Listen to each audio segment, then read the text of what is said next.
Hi and welcome back. Today we're going to be doing a review of Star Wars Shadows of the Empire, which I think was released back in 1997. I'll have to double check that, but it's in mix of genres really. It's a third person shooter mixed with some space combat, some turret sections, and even a swoop bite section, which is like racing through I think it's Tatooine or something like that. It appears that way anyway. And it's actually pretty good. I mean, I picked this up for about £5 off eBay. Cannot argue with that. I did own it when I was a kid growing up, and I played this game to death, and I still remember most of the level layouts, which is really quite worrying. One thing of course you will notice though, I mean, it looks quite playable, but certain environments are really quite sparsely populated. I mean, just have entire cavernous areas that just got like one box in it, and that's it. And also you'll find, I think this is more of an issue with the N64 than anything else, some textures, there'll just be one small texture stretched beyond belief just to cover an entire wall.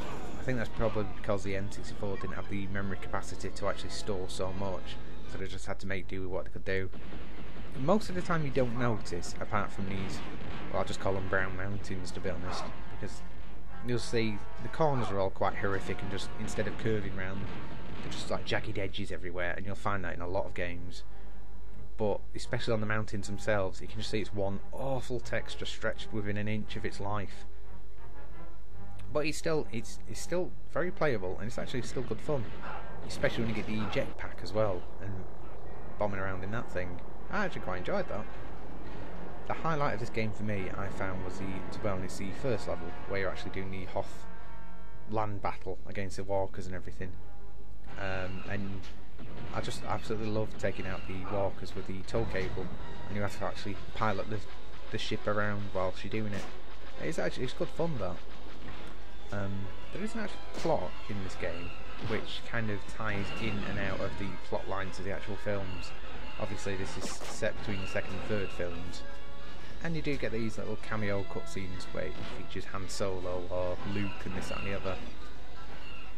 It's a bit silly, but it's good that they actually bothered to do it, to be honest, and there's actually one there.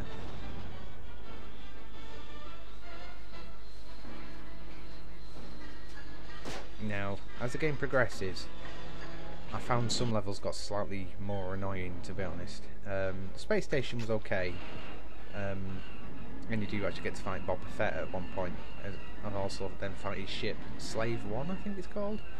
That was a good little fight, because you have to actually use your jetpack as you're fighting it. But you get this sewer level, which, my god, whoever designed that level needs to be sacked or just set on fire or something. It's the most frustrating level I think I've done in any game for a long time. Purely because I had to set my contrast on my TV to 100 just to actually see where I'm going. I'm not sure if it was like that back in the past, but on current TVs it really struggles. But also it does cap it off really, really well at the end of the game actually. We get this space battle. It starts off as a crappy turret section where you're just shooting down TIE fighters, but then it expands into like some free roaming spaceship battle, and you've got to basically fly up these arms and then bomb the central core, and that was really, really good fun.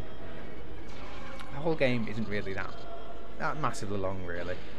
That's probably about 8 hours possibly, and that's with me dying an awful lot in certain parts, because I get repeatedly falling off certain cliffs in this and the other, and also got lost quite a bit. So I had to go on YouTube, actually look how to do certain parts, especially with that bleeding jetpack, because, well, seemingly I spent half an hour trying to find how to get across to a certain ledge, and I just missed a switch earlier on. My own stupid fault, but there you go. But I'd say this was definitely worth picking up if you're looking at old retro games. It's definitely worthwhile being in your collection, it's still playable. So, thanks for watching guys, I shall see you next time.